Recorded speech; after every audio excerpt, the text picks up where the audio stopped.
விடுவோம், நாளை அழித்து விடுவோம் என்று சொல்லிக் கொண்டிருக்கின்ற மக்களுக்கு மத்தியில் 21 ஆண்டுகளாக இருந்த இந்த கட்சியை ஆட்சியை வழிநடத்தி எங்களை எல்லாம் வழிநடத்தி கொண்டிருக்கின்ற தமிழகத்தின் தங்க தாரகை, மதுரை மாவட்டத்தின் மருமகள், எங்கள் தேசிய முற்போக்கு திராவிட கழகத்தின் குலவிளக்கு, எங்களை எல்லாம் வழிநடத்திருக்கின்ற எங்கள் அந்நியார் அவர்களை கிருஷ்ணகிரி கிழக்கு மாவட்டத்தின் சார்பிலே கேப்டன் நடமாடும் காமராஜர் கேப்டன், கருப்பு எம்ஜிஆர் கேப்டன், மக்கள் தலைவர் கேப்டன், தமிழகத்தின் தாய்மார்களின் தலைவர் கேப்டன், இந்த மண்ணை விட்டு மறைந்தாலும் மக்களுக்காகவே வாழ்ந்து கொண்டிருக்கின்ற கேப்டன் கேப்டன் கேப்டன்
ஒன்றிய செயலாளர், நகர செயலாளர் மற்றும் ஊராட்சி செயலாளர், பேரூராட்சி செயலாளர் மற்றும் அனைவரையும் வரவேற்று இந்த கிருஷ்ணகிரி கிழக்கு மாவட்டத்தில் இந்த சிறப்பான ஏற்பாடு செய்த அத்தனை நல்ல உள்ளவர்களுக்கும் நன்றி சொல்லி, அதே போல இந்த கிருஷ்ணகிரி நகரத்தில் இன்று கொட்டும் மழை கூட நம்மளுக்காக காத்து கொண்டு இருக்குது பாருங்க.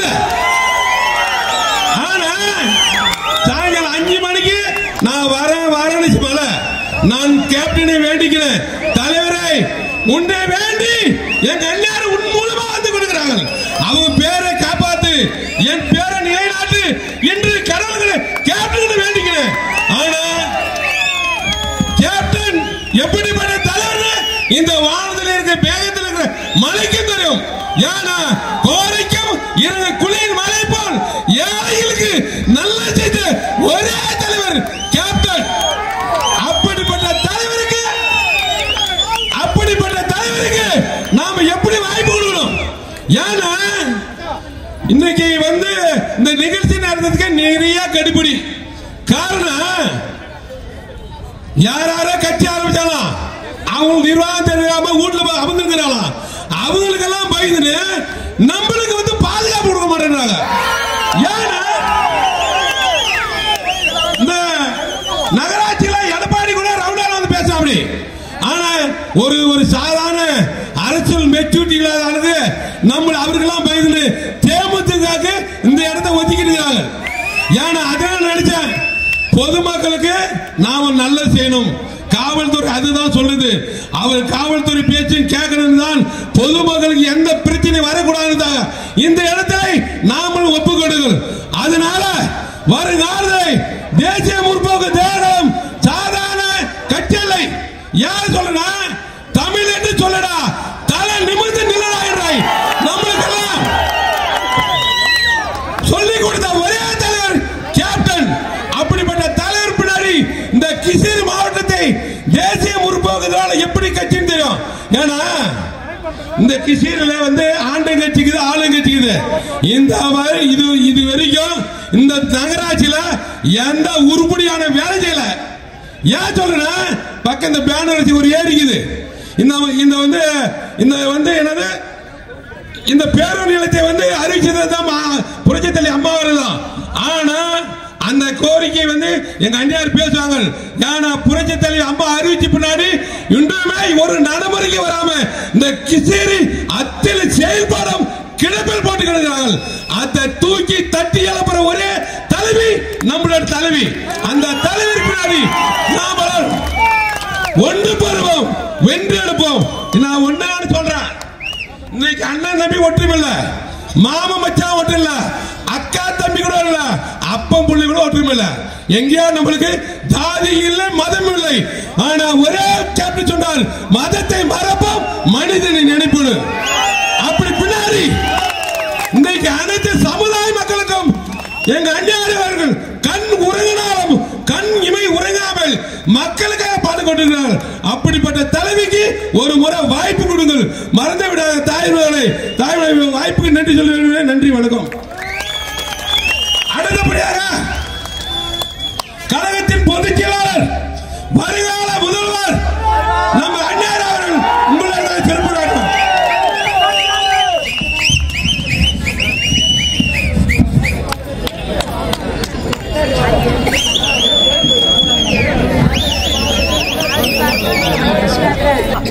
தேசிய முற்போக்கு திராவிட கழகத்தினுடைய நிறுவன தலைவர் நமது அன்பு தலைவர் புரட்சி கலைஞர் அவர்களுடைய ஆசீர்வாதத்துடன் இன்றைக்கு கிருஷ்ணகிரி மாவட்டத்தில் உள்ளம் தேடி இல்லம் நாடி மற்றும் மக்களை தேடி மக்கள் தலைவர் நமது கேப்டன் அவர்களுடைய ரத யாத்திரை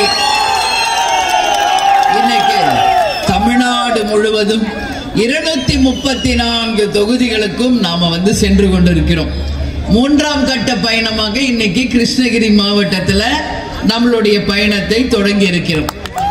அந்த வகையில் இன்றைக்கு கிருஷ்ணகிரி மாவட்டத்தில் நமது மாவட்ட செயலாளர் அவர்களுக்கும் நம்மளுடைய மாவட்ட செயலாளர் சின்ராஜ் அவர்களுக்கும் என்னுடன் சென்னையிலிருந்து வந்திருக்கும் நமது கழக பொருளாளர் LK சுதீஷ் அவர்களுக்கும் நமது மண்டல பொறுப்பாளர் டாக்டர் இளங்கோவன் அவர்களுக்கும் அதே போல இங்க மாவட்ட பொறுப்பாளராக இருக்கும் மாலதி வினோத் அவர்களுக்கும் தொகுதி பொறுப்பாளராக இருக்கும் நிஜாமுதீன் அவர்களுக்கும் நமது பக்கத்து மாவட்டத்தை சேர்ந்த கிருஷ்ணகிரியினுடைய முருகேசன் மற்றும் ராமசாமி ரெட்டி ராமலிங்கம் திருப்பதி முருகேசன் அவர்களுக்கும் ஸ்ரீனிவாசன் அவர்களுக்கும் இங்கே மேடையிலே என்னுடன் இருக்கும் அனைத்து கழக நிர்வாகிகளுக்கும் அனைத்து ஒன்றிய நகர பேரூர் கழக கிளைக்கழக நிர்வாகிகளுக்கும் எங்கள் மகளிர் அணி சகோதரிகளுக்கும் தாய் குலங்களுக்கும்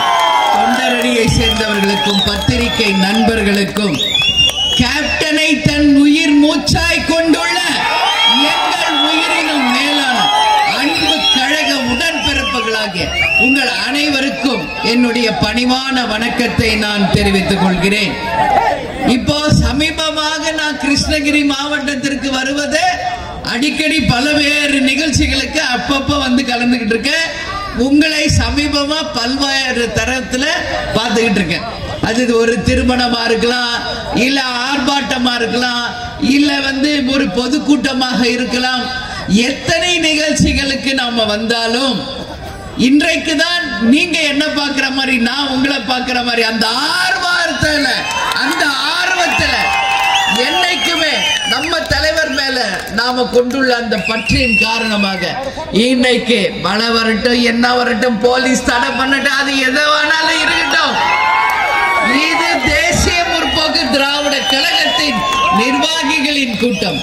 நம்ம ஒண்ணும் யாரையும் காசு கொடுத்து பணம் கொடுத்து வாங்கன்னு சொல்ற கூட்டம் கிடையாது. நாம அனைவரும் தானா சேர்ற கூட்டம். 100 சோறு பீரல்ல எங்களுக்கு முக்கியம் இல்ல.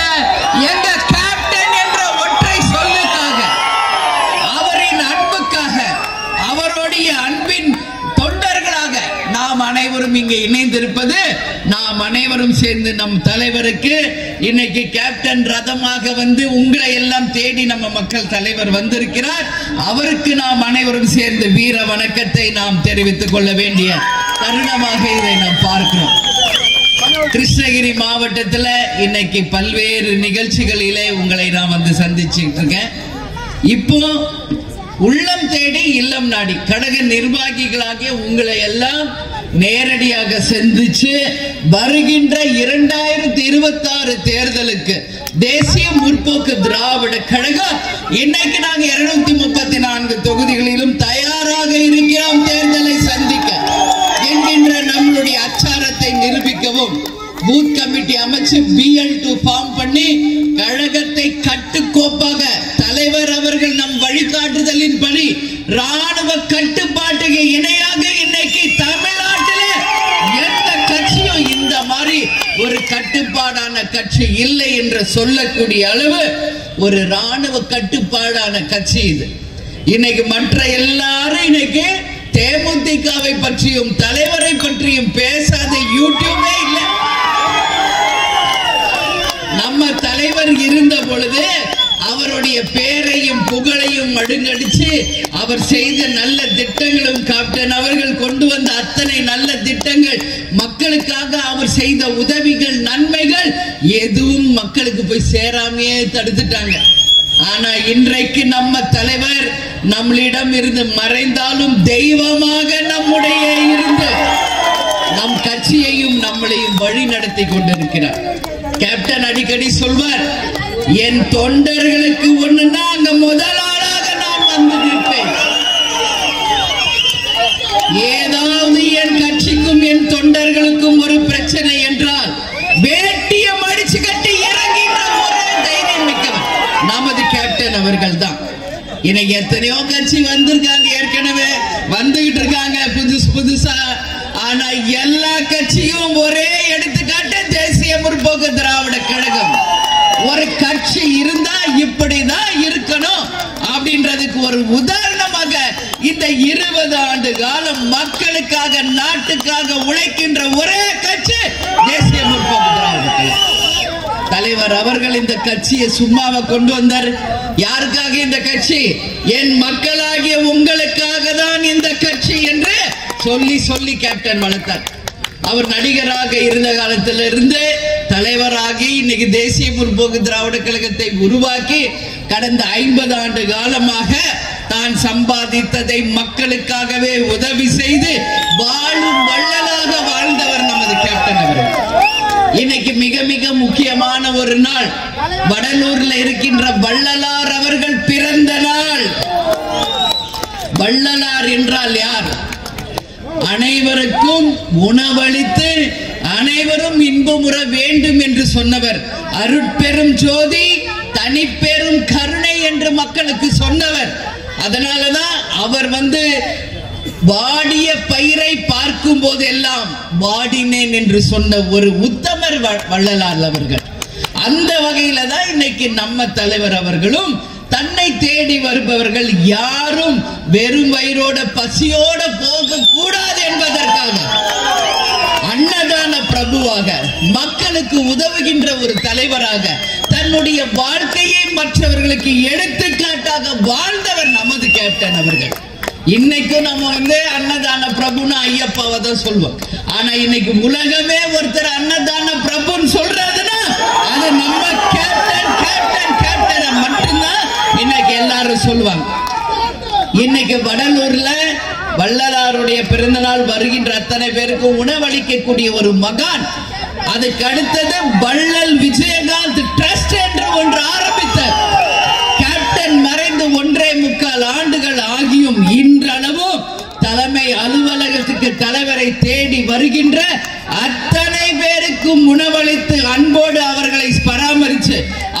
மக்களுக்கு வேண்டிய உதவிகளை கொடுத்து தலைவர் நமக்கு காட்டிய வழியின்படியே தேசிய முற்போக்கு திராவிட கழகம் இன்னைக்கு பயணித்துக் கொண்டிருக்கிறது என்றால் இது சாதாரண வரலாறு இல்லை என்பது என் மக்களாகிய உங்களுக்கு தெரியும்.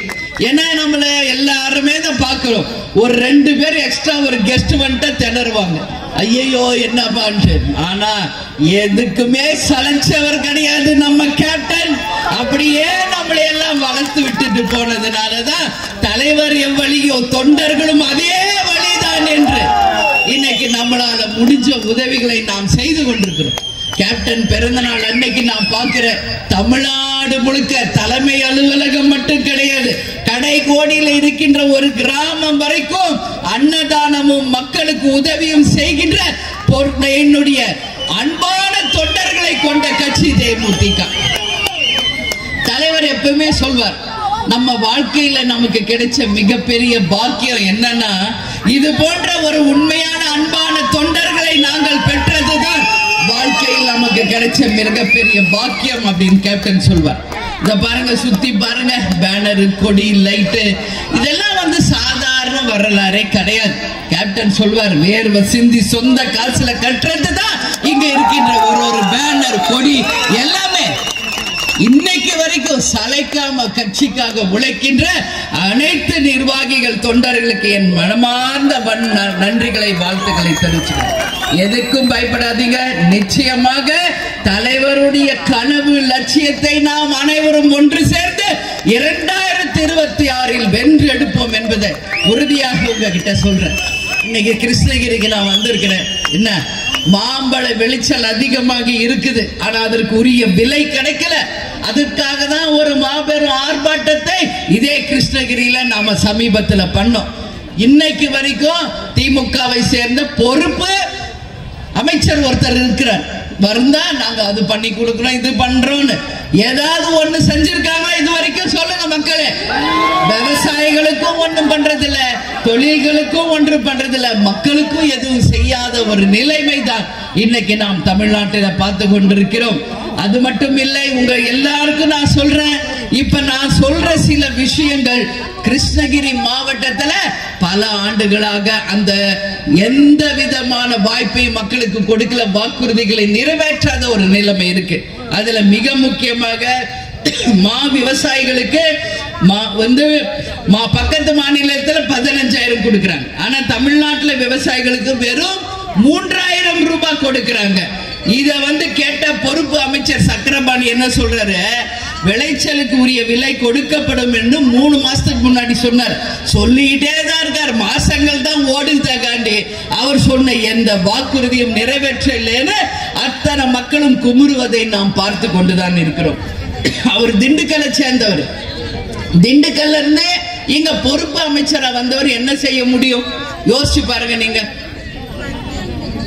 அதே மாதிரி இன்னைக்கு தமிழ்நாட்டில் கிருஷ்ணகிரி மாவட்டத்தில் பர்கூர் சட்டமன்ற தொகுதி, இங்க அரசம்பட்டி தென்னங்கன்று புவிசார் குறியீடு வழங்கப்பட்டது. ஆனா இன்னைக்கு வரைக்கும் தென்னை விவசாயிகளுக்கு உரிய விலை கிடைக்கவே கிடையாது. இன்னைக்கு நாம பார்க்கிறோம், கோயம்புத்தூர், கிருஷ்ணகிரி போன்ற எல்லா இடத்திலும் மா விளைச்சலும் தென்னை விளைச்சலும் அதிகமா இருக்கு. ஆனா விவசாயிகளுக்கு உரிய விலை கிடைக்குதா? கிடைக்காது. இன்னைக்கு சென்னையில நாங்க இருக்கோம், ஒரு இளநீரோட விலை 60 ரூபாய் 70 ரூபாய் சைஸ் பொறுத்து.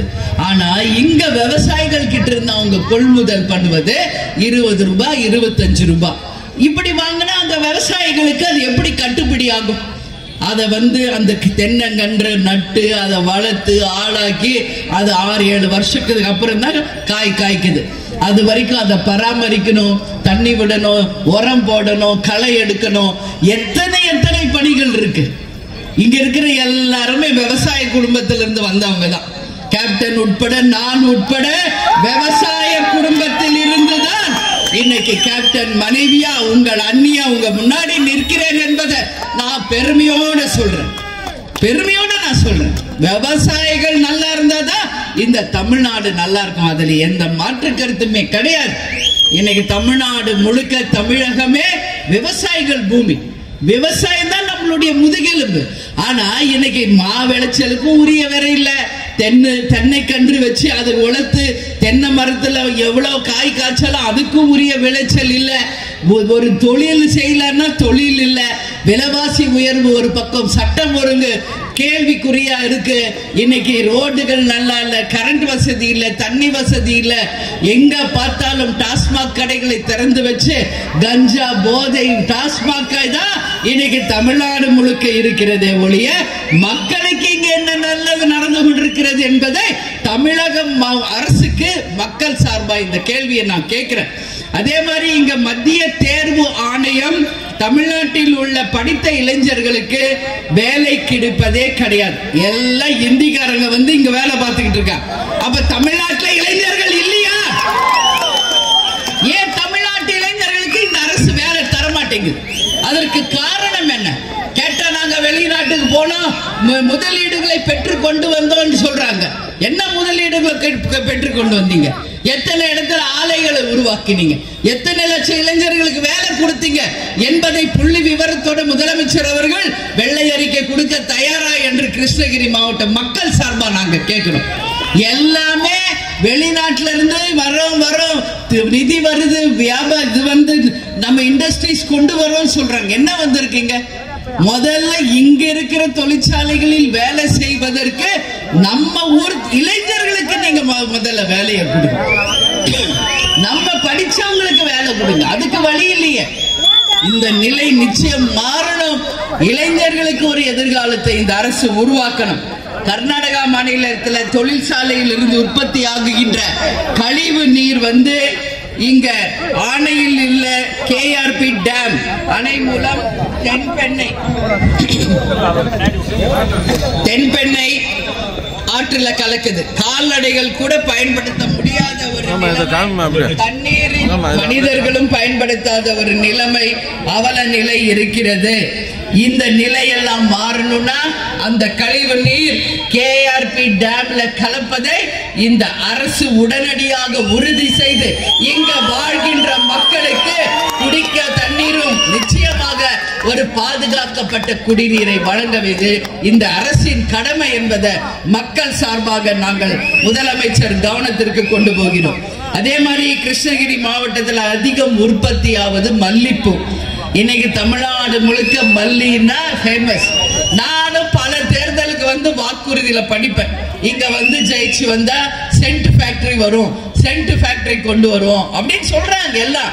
நானும் இந்த 20 வருஷமா நம்ம கட்சி ஆரம்பிச்சு ஒவ்வொரு தேர்தலுக்கு வரும்போது நான் இத வந்து படிப்பேன், சொல்வேன். ஆனா இது வரைக்கும் ஜெயிச்சவங்க சென்ட் ஃபேக்டரி கொண்டு வரல. 5 இல்ல, நான் சொல்றது 20 வருஷமா. நம்ம கட்சி ஆரம்பிச்சு 20 வருஷமா பாக்குறத மட்டுமே சொல்றேன். அதுக்கு முன்னாடி இருந்தவங்களும் இந்த வாக்குறுதி கொடுத்தாங்க. அப்ப எதுக்கு பொய் வாக்குறுதி கொடுக்கறீங்க? எதுக்காக மக்களை ஏமாற்றுகிறீர்கள்? உங்களால ஒரு வாக்குறுதியை நிறைவேற்ற முடியும்னா அந்த வாக்குறுதியை கொடுங்க. அதை நம்பிதானே மக்கள் வாக்களிக்கிறார். வாக்கு மட்டும் பெற்றுக்கொண்டு வாக்களித்த எங்களுடைய மக்களுக்கு எந்த வாக்குறுதியும் நிறைவேற்றாத எல்லா அரசும் ஆண்டுகின்ற கட்சிகளுக்கு கிருஷ்ணகிரி மாவட்ட மக்கள் சார்பாக தேமுதிக கண்டனங்களை இங்கே தெரிவித்துக் கொள்கிறது. அதனால இந்த அரசு உடனடியாக நிச்சயமாக மா விளைச்சலுக்கு உரிய விலை, தென்னைக்கு வேண்டிய விளைச்சலுக்கான விலை, அது மட்டும் இல்ல இந்த இளைஞர்களுக்கு வேலை வாய்ப்பு, இதையெல்லாம் இந்த அரசு உறுதி செய்து மல்லிப்பூ நிறைய விற்பனை ஆகுவதால் இங்க விளைச்சல் அதிகம். அதனால கட்டாயம் சென்ட் ஃபேக்டரி அட்லீஸ்ட் 2026 வருகின்ற தேர்தலிலாவது அது நிச்சயம் நடக்கணும் என்றால் மக்களாகிய நீங்கள் மாறி ஒரு நல்ல தரமாக ஒரு வாய்ப்பை கொடுக்கணும் சொல்லி நான் கேட்கிறேன். இன்னைக்கு பாருங்க, யாரோ எங்கேயோ கரூர்ல ஒரு பொதுக்கூட்டத்தை நடத்தி அதுல வந்து பாதுகாப்பு கொடுக்க தெரியாதவங்க இன்னைக்கு 41 உயிர்களை நாம் இழந்திருக்கிறோம். இந்த கிருஷ்ணகிரி மாவட்டத்தில் மக்கள் சார்பாக அந்த 41 உயிர்களுக்கும் ஆன்மா சாந்தி அடைய வேண்டும் என்று அனைவரையுமே நாம் ஒன்று சேர்ந்து அவர்களுக்காக பிரார்த்திப்போம். ஏன்னா அவங்க எல்லாம் அப்பாவி ஜனங்க, பார்க்கணும்னு வந்தவங்க தான். ஆனா அந்த கூட்ட நெரிச்சல்ல சிக்கி எல்லாரும் குழந்தையில இருந்து இளைஞர்கள்ல இருந்து பெண்கள்ல இருந்து எல்லாம் இறந்துட்டாங்க. நான் நேரடியா போய் பார்த்தேன். அங்க பாதிக்கப்பட்ட குடும்பங்களை சந்திச்சேன். எல்லாரும் அவங்கவுங்க சொந்தக்காரங்க வந்து அவங்கவுங்க குடும்பத்தை சேர்ந்தவங்களுடைய பாடியை எடுத்துட்டு போய் அழுகிறத நான் பார்த்து ரொம்ப மனசு உடைஞ்சு போயிட்டேன். 41 குடும்பங்கள் அங்க அழுகிற அந்த அழுகுரலை கேட்கும் போது நம்மளால அங்க நிக்கவே முடியாத ஒரு நிலைமையை நாம் அங்க பார்த்தோம்.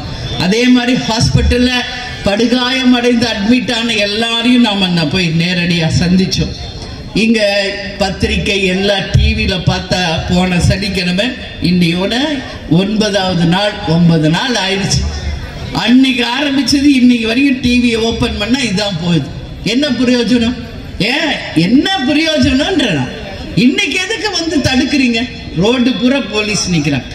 யாரும் வந்து ரோட்ல நேஷனல் ஹைவேஸ்ல மீட்டிங் வைக்க கூடாது, ரத யாத்திரை வரக்கூடாது, ஸ்டேட் ஹைவேஸ்ல வரக்கூடாது. அப்ப எங்கதான் போறது? மக்கள் எங்க இருக்காங்களோ அங்கதானே மக்களை சந்திக்க முடியும். வேற எங்க போய் மக்களை சந்திக்கிறது? என்ன காட்டுக்குள்ளேயும் மலைக்குள்ளேயுமா போய் சந்திக்க முடியும்? என்ன நீதி? யாரோ ஒருவர் செஞ்ச தப்புக்கு இன்னைக்கு எல்லா தேமுதிகவை வஞ்சிப்பது எதற்கு? இது என்ன மாதிரி கட்சி? என்னைக்காவது ஒரு தொண்டருக்கு ஒரு மக்களுக்கு இந்த கட்சியினால பாதிப்பு வந்திருக்குது என்பதை யாராவது காட்ட முடியுமா? ஒரு சின்ன உதாரணம் காட்ட முடியுமா? சொல்லுங்க பாப்போம்.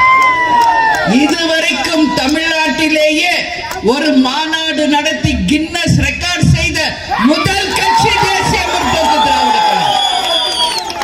தலைவர் அவர்கள் கட்சி ஆரம்பித்த அன்றைக்கு 28 லட்சம் பேர் மதுரையில கூடினாங்களே. எங்கேயாவது ஒரு சின்ன அசம்பாவிதம் இதுவரைக்கும் நடந்திருக்கா? யோசிங்க.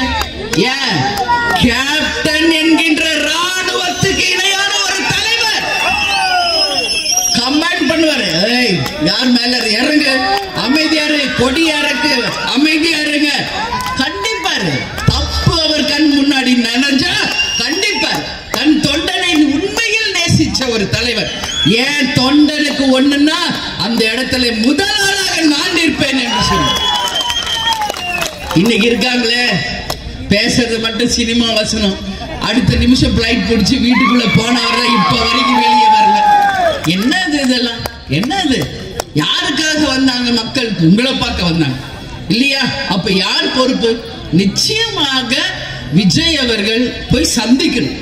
பாதிக்கப்பட்ட 41 குடும்பங்களையும் போய் சந்திக்கணும். அவர்களுக்கு ஆறுதல் சொல்லணும். அவர்களுக்கு நீங்க அறிவிச்ச அந்த காசை கையில் நேரடியா கொண்டு போய் சேர்க்கணும். இதுல எந்த மாற்று கருத்துமே இல்லை. இன்னைக்கு பல்வேறு விதமான பேச்சுக்கள் நாம எல்லாம் பார்த்துக்கிட்டு தான் இருக்க. களத்துக்கு நேரடியாவும் போய் மக்களையும் சந்திச்ச, அந்த ரோடையும் நேரடியா பார்த்த. 2 பக்கமும் தப்பு இருக்கு. இதான் உண்மை.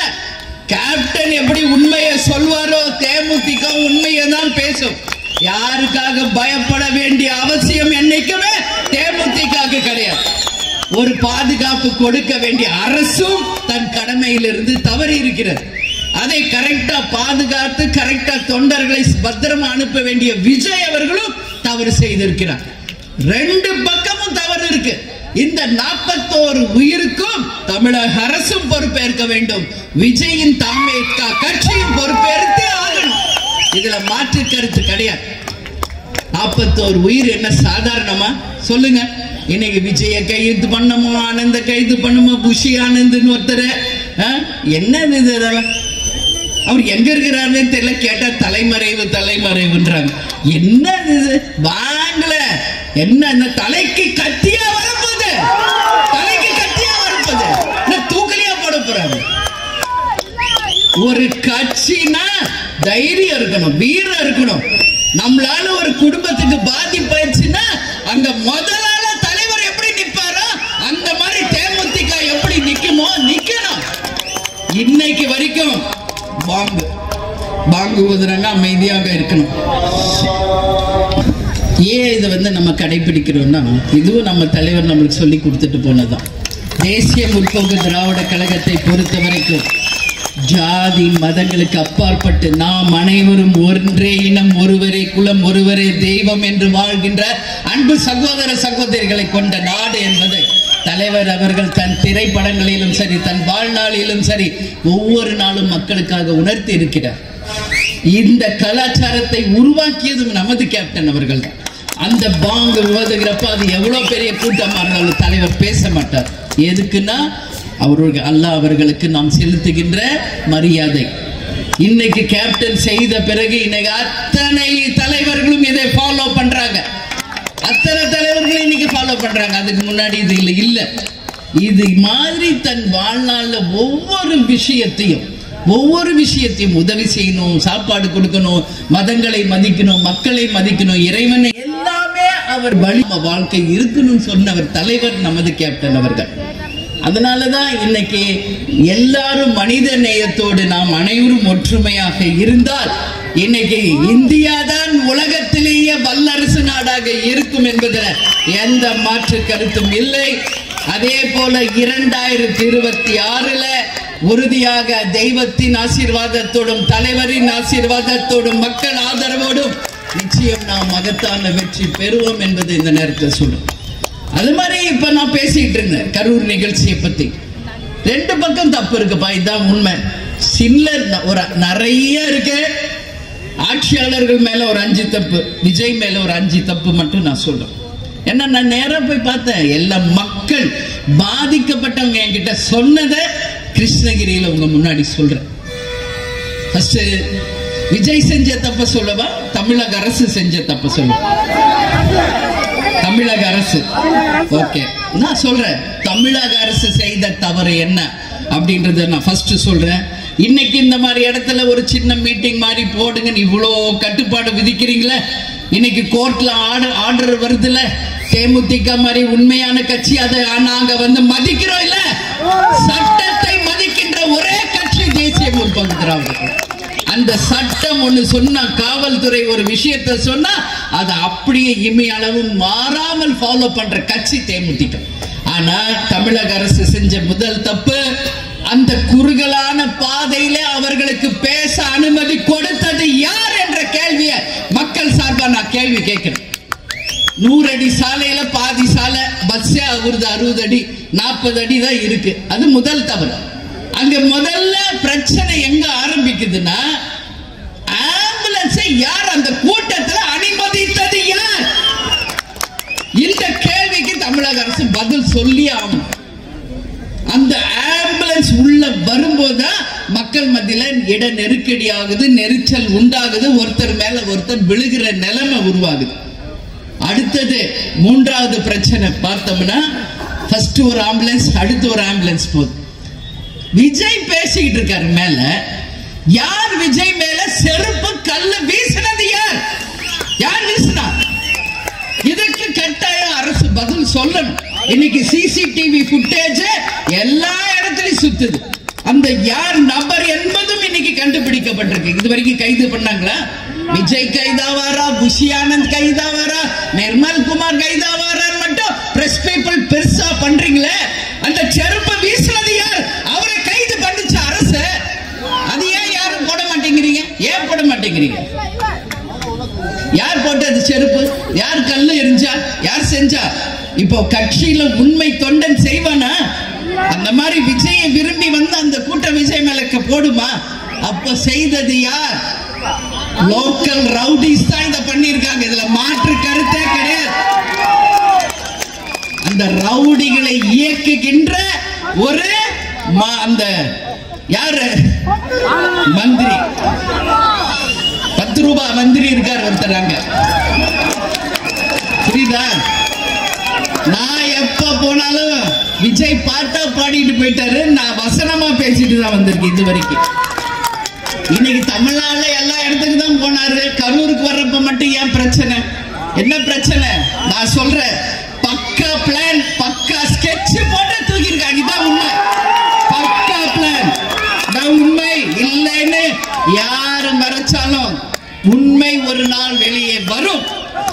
புரியுதுங்களா? இது 4வது.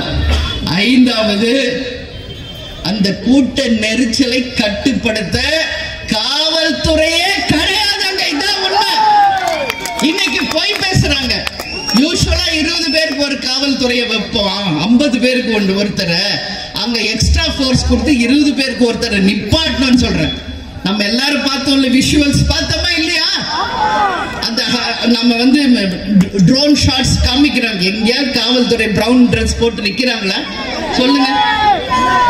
ஏன் காவல்துறை அங்க போல? இன்னைக்கு ஆட்சியாளர்கள் வர்றாங்கன்னா திருச்சியில இருந்து கரூர் வரைக்கும் ஒரு 10,000 போலீஸ் ரோட்ல நிப்பாட்டுறீங்க. ஒத்த ஆள் வர்றதுக்கு 10,000 போலீஸ் ரோட்ல நிக்கிறாங்க. நான் பார்த்தேன் அன்னைக்கு. ஏன் இன்னைக்கு லட்சக்கணக்கான மக்கள் கூடும்போது ஏன் காவல்துறை செயலில் இருந்து நின்றது என்ற கேள்விக்கு தமிழக அரசு மக்களுக்கு பதில் சொல்லணும். கண்டிப்பா சொல்லணும். இது மாதிரி இன்னும் பல்வேறு இருக்கு. நான் அஞ்சோடு முடிக்கிறேன். அதே மாதிரி விஜய் செய்த தவறு நான் சுட்டி காட்டணும். கண்டிப்பா விஜய் குறித்த நேரத்தில் அங்க வரவே இல்லை. இது முதல் தவறு விஜய் செய்தது. ஏன் வரல? உங்களை பார்க்க காலையில 9 மணில இருந்து மக்கள் நிக்கிறாங்கல்ல, சாப்பிடாம தண்ணி குடிக்காம வெயில்ல குழந்தை குட்டிய தூக்கிட்டு பொம்பளை பிள்ளைங்க நிக்கிறாங்கல்ல ரோட்ல. அந்த பொறுப்பு உங்களுக்கு வேண்டாமா? நீங்க வீட்டுல இருந்து கிளம்புறதே தனி பிளைட்ல தான் வரீங்க. அதுவும் 11 மணிக்கு தான் வீட்டுல இருந்தே கிளம்புறாரு. தப்பு அது. இப்ப பாருங்க, 7 மணிக்கு நம்ம வருவோம்னா 7 மணிக்கு வந்து நிக்க. அதான் தேமுதிக. நீங்க 3 மணி சொல்லுங்க, 3 மணிக்கு முதல் ஆள நம்ம வந்து நிப்போம் இல்லையா? கேப்டன் வந்து 155 படம் நடிச்சிருக்கார். மேக்கப் போட்டு வித் காஸ்டியூமோட 9 மணிக்கு லொகேஷன்ல இருக்கணும்னா முதல் ஆள் ஹீரோவா கேப்டன் தான் நிப்பார். முதல் படத்துல இருந்து கடைசி படம் வரைக்கும் அப்படிதான். தலைவர் விருதுகிரி வரைக்கும் அப்படிதான். சகாப்தம் வரைக்கும் கூட அப்படிதான் இருந்தார். கடமை உணர்வு. நம்மளுக்காக ஒரு ப்ரொடியூசர், ஆர்டிஸ்ட், சினிமா எல்லாரும் வெயிட் பண்றாங்கன்ற உணர்வு. 5 நிமிஷம் லேட்டான உண்டுலன்னு பண்ணுவாரு வீட்டுல எல்லாரையும். அது கேப்டன். அவரை பார்த்து பார்த்து பார்த்து பார்த்து எல்லாம் நம்ம இன்னைக்கு தலைவர்ல இருந்து தொண்டர் வரைக்கும் உருவாயிட்டோம். அப்ப இந்த கடமை உணர்வை தவற விட்டது விஜய். அதனால விஜய் இன்னைக்கு ஷூட்டிங் கரெக்டா போயிடுவார். அது எங்களுக்கு தெரியும். நான் தான் சொல்றேன், எங்க வீட்டு பையன் தான் அப்படின்னு. ஷூட்டிங் கரெக்டா போயிடுவார். ஆனா இப்பதான் அரசியலுக்கு வந்திருக்காரு. இப்பதான் முதல்ல வெளியே வர்றாரு அவரு. இது வரைக்கும் அவரை மக்களும் பார்க்கல, அவரும் மக்களை பார்க்கல. சோ லேட்டா வந்தது முதல் தவறு. நான் ஏற்கனவே பேட்டியில கொடுத்த மாதிரி நமக்கும் கட்சி ஆரம்பிச்சப்போ ஒரு காவல்துறை கூட சப்போர்ட் கிடையாது. நமக்கான உண்மையாக இருந்தவர்கள் யார்? நம் கழகத்தை சேர்ந்த நமது தொண்டர் படை. பெண்களுக்கும் ஆண்களுக்கும் நாம் உருவாக்கிய தொண்டர் படைதான் ஒவ்வொரு தொண்டனையும் பாதுகாத்திருக்கு இன்னைக்கு வரைக்கும். என் கூட வந்திருக்காங்க இன்னைக்கு 10 பேர் 20 பேர். அவங்க தான் நமக்கு பாதுகாப்பு. நீங்க எதுக்கு அரசாங்க காவல்துறையை நம்பி ஏன் போறீங்க விஜய்? ஏன் இன்னைக்கு வந்து மேல நிக்கிறீங்களே 4 பவுன்சர் உங்களை சுத்தி நிப்பாட்டுறீங்களே உங்க பாதுகாப்புக்கு? உங்களை நம்பி வந்த லட்சக்கணக்கான பெண்கள் ஆண்களுக்கு என்ன பாதுகாப்பு விஜய் கொடுத்தீங்க? என்ன பாதுகாப்பு கொடுத்தீங்க? இன்னைக்கு ஒரு 10,000 பேர் இன்னைக்கு யூனிஃபார்ம் போட்டு நிக்க வைக்க வேண்டாமா? கயிறு கட்டி வந்து ஒழுங்குபடுத்த வேண்டாமா? இதோ நம்ம கேப்டன் ரதம் வருது பாருங்க. வண்டி மேல எவ்வளவு பெரிய கயிறுகள் ரெடியா இருக்கு. கூட்டத்தை கட்டுப்படுத்த எல்லா இடத்திலயும் நாம தயாரா இருப்போம். யாரையும் அரசாங்கத்தை நம்பி போறது கிடையாது. எதுக்கு வந்து கரூர்ல லைட் ஆஃப் பண்றீங்க? எதுக்கு ஆஃப் பண்றீங்க? அவ்வளோ ஜனம் இருக்குது. யார் சொல்லி லைட் ஆஃப் பண்ணப்பட்டது? இல்ல இல்ல நாங்க ஆஃப் பண்ணல, ஜெனரேட்டர் ஆஃப் பண்ற பொய். நாம பார்த்தோமா ட்ரோன் ஷாட்? அந்த இடம் தவிர சுத்தி முழுசா இருட்டு. மொத்த கரண்ட் ஆஃப் பண்ணதுனாலதான் அந்த கூட்ட நெரிசல் உருவாச்சு. யார் எங்க போறோம் வரோம் தெரியாம அன்னைக்கு போய் விழுந்தாங்க. அதே மாதிரி இன்னைக்கு உங்களை நம்பி வர்றாங்களே தொண்டர்கள். விஜய் தண்ணி கொடுக்கணுமா இல்லையா? ஒரு சாப்பாடு அவங்களுக்கு தரணுமா இல்லையா? என்ன கொடுத்தீங்க? ஒண்ணும் இல்ல. இப்படி பண்ணா எப்படி? அதனாலதான் அவ்வளவு மயக்கம், அவ்வளவு பாதிப்பு. இது விஜய் பண்ண 3வது தப்பு. உன்னை நம்பி வந்தாங்களே, கொடு சாப்பாடு, கொடு தண்ணி, கொடு பாதுகாப்பு, கொடு. 4வது அவர் செய்த தவறு, பஸ்ஸுக்குள்ள உள்ள பூந்துக்கிறாரு. ஏதோ கூண்டுக்குள்ள பூந்துக்கிற மாதிரி ஒரு சின்ன கண்ணாடி அது வழியா எட்டி பாக்குறாரு. என்ன ஓ மக்கள் தானே, உன்னைய தானே பார்க்க வந்திருக்காங்க, நில்ல மேல நில்ல ஒரு 4 மணி நேரம். என்ன போயிடும்? என்ன போயிடும்? ஒன்ன பார்க்க 9 மணில இருந்து நிக்கிறாங்கல்ல ஜனம். ஒரு வாங்கல, அந்த ஸ்டார்டிங் பாயிண்ட்ல இருந்து நின்னுட்டு வாங்கல, மக்களை பார்த்து கையாட்சி கும்பிட்டுக்கிட்டே வாமே. உள்ள பூந்துங்கன்னா அந்த நேரத்துல வெளியே வந்தா உங்களை பாக்குறன்ற எல்லாம் மேல வந்து விழுகுறாங்க. என்னைக்காவது நம்ம தலைவர் அப்படி உள்ள உட்கார்ந்து நம்ம பார்த்திருக்கிறோமா? இந்த 20 வருஷத்துல அங்க கொஞ்சம் பேர் அசம்பிள் ஆகுது பார்த்தாலே வண்டிக்குள்ள எல்லாருக்கும் அடி விடும். ஏய் மேல ஓபன் பண்றான் அப்படின்னு சார் நம்ம உள்ள சொல்லுவாங்க, இல்ல கொஞ்சம் பக்கத்துல போய் வரணும் தேரடா அப்படின்னு. அப்புறம் ஒரு ரூபாய வாய்ப்பு அவர் வாகனத்துல, புரியுதுங்களா? அவருக்கு தெரியும் மக்கள் பல்ச புடிச்சவர் நம்ம கேப்டன். ஏன் தொண்டன் என்ன விரும்புவான்னு தெரிஞ்ச ஒரு தலைவர். அந்த மக்கள் கூட்டம் ஆரம்பிக்கும் போதே மேல வந்துருவார்.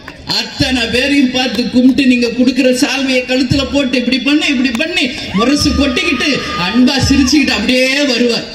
சோ அந்த தலைவரை பார்த்துருவாங்க, அப்படியே ஹாப்பியா போயிடுவாங்க, நெருங்கிக்கிட்டே வரமாட்டாங்க. அப்படியே பக்கத்திலேயே வண்டி வந்தாலும் சத்தம் போடுவார், வராதிங்க திட்டுவார், இப்படி வரணும், இப்படி பாதுகாப்பா இருக்கணும். மின் கம்பத்துல ஏறினா சத்தம் போடுவார், இறக்குவார். இதெல்லாம் தலைவர் பண்ணது. ஏன் இன்னைக்கு எங்க அண்ணன் சொல்றீங்களே விஜய், அண்ணன் என்ன செஞ்சாருன்னு முதல்ல கத்துக்கிட்டு பேசு விஜய், முதல்ல கத்துக்கிட்டு பேசு. வெறும் எங்க அண்ணா மட்டும் போதுமா தம்பி? சொல்லு தம்பி, தப்பு. உன்னை நம்பி வந்தவங்க இப்படி நீ சாகடிச்சது மிகப்பெரிய தப்பு. அதே மாதிரி இன்னொரு விஷயம் நான் சொல்றேன், விஜயை நம்பி வந்தவங்க எல்லா பெண்கள், குழந்தை, குட்டி எல்லாருமே இன்னைக்கு பாதிக்கப்பட்டிருக்காங்க. நிச்சயம் விஜய் நீ வந்து அப்படியே பிளைட்ல போய் வீட்டுக்குள்ள போனது தப்பு, இன்னைக்கு வரைக்கும் வெளியே வராதது தப்பு. போ, என்ன பண்ண போறாங்க? பண்ணட்டமே, கைது பண்ணட்டும். நம்ம நாட்டுல கைது பண்ண தலைவர்கள் தான் வாழ்ந்ததா சரித்திரம், சரித்திரத்தை உருவாக்கியதா சரித்திரம். எத்தனையோ விபத்து நடந்துருச்சு, உன்னை அறியாம ஒரு விபத்து நடந்துருச்சுன்னு சொல்லுங்க. இன்னைக்கு மகாமகம் குளத்துல சாகலியா எல்லாரும்? கள்ளச்சாராயம் குடிச்சு கள்ளக்குறிச்சியில சாகலியா மக்கள்? யார கைது பண்ணிடுச்சு இந்த அரசு சொல்லுங்க. அன்னைக்கு முதல்வரோ அமைச்சர்களோ யாராவது கள்ளக்குறிச்சிக்கு வந்தீங்களா? இன்னைக்கு எல்லாரும் ஓடுறீங்க, ராத்திரியோட ராத்திரி 1 மணிக்கு தனி பிளைட்ல போறாரு முதல்வர். ஏன் கள்ளக்குறிச்சிக்கு ஒருத்தரும் வரல? ஏன்? எல்லாமே ஒரே ஒரு விஷயம் தாமா. நான் இது மாதிரி சொல்லணும்னா இன்னும் 4 மணி நேரம் நான் சொல்லுவேன் இதை பத்தி, ஒன்லி கரூரை பத்தி. ஆனா ஒரே ஒரு லைன்ல நான் முடிக்கிறேன். நேற்று 2 மணி நேரம் தீர்ப்பு சொல்றாங்க, எல்லாம் நான் பார்த்தேன், எல்லாமே சொல்றேன் உங்களுக்கு. அங்க நடந்த விஷயம், 41 பேர் இறந்தது, இன்னைக்கு வரைக்கும் விஜய் வராதது, தீர்ப்பு கொடுத்த எல்லாத்துக்கும் பின்ன ஒரு லைன் தான் இருக்கு, அரசியல். இங்க எல்லாமே அரசியல், இங்க எல்லாமே அரசியல் தான். ஒவ்வொரு மூவிலையும் அரசியல் தான் இருக்கு, அதை தவிர ஒண்ணும் இல்லை. தான் உண்மை. மக்களே புரிஞ்சுக்கங்க, உண்மையா மக்களை நேசிக்கிற ஒரே தலைவர் கேப்டன் இருந்தார். உங்களுக்காக வாழ்ந்தார், உங்களுக்காகவே சொன்னார். நீங்க அப்ப புரிஞ்சுக்கல, ஆனா இன்னைக்கு உணர்றீங்க. இன்னைக்கு எல்லா மக்களும் பேசுறீங்க, தலைவர்னா கேப்டன் தான் தலைவர், மக்களுக்கான தலைவர் கேப்டன் தான். இன்னைக்கு பட்டி தொட்டி எல்லாம் இன்னைக்கு பேசுறாங்க. அவர் உருவாக்கின கட்சி தான் தேமுதிக. அவர் கனவு, லட்சியம், கொள்கைகளை நாம் அனைவரும் சேர்ந்து வென்றெடுக்க வேண்டுமா இல்லையா? அந்த வெற்றி கனிகளை தலைவர் பாதடியில வைக்கணுமா இல்லையா? அதனால தலைவர் நமக்கு எல்லாமே சொல்லிட்டு போயிருக்கார். ஒண்ணு விடாம அத்தனையும் நாம் அனைவரும் ஒன்று சேர்ந்து நிறைவேற்றி அவர் கனவு லட்சியத்தை வென்று தமிழ்நாட்டை தன்னிகர் இல்லாத ஒரு தமிழ்நாடாக, இந்தியாவின் முதல் மாநிலமாக மாற்றிய தீர்வோம் என்று இந்த நல்ல நாளிலே நாம் உறுதிமொழி எடுப்போம். நிச்சயமாக அந்த வெற்றியை நம்மால காண முடியும்.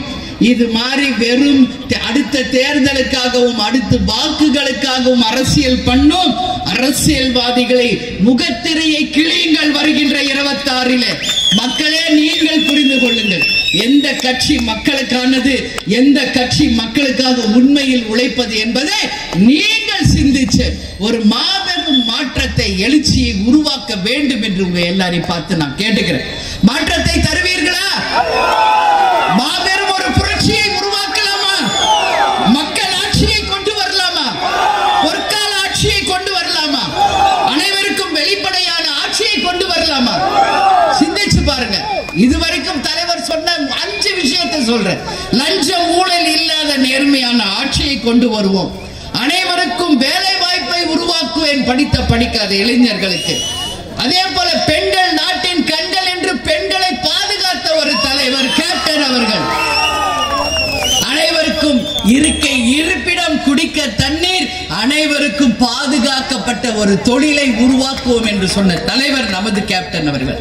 அத்தனை இடங்களிலும் சாலை வசதி தருவோம் என்று சொன்னவர். அனைவருக்கும் மருத்துவத்தையும் கல்வியையும் இலவசமாக கொடுப்பேன் என்று சொன்ன தலைவர்.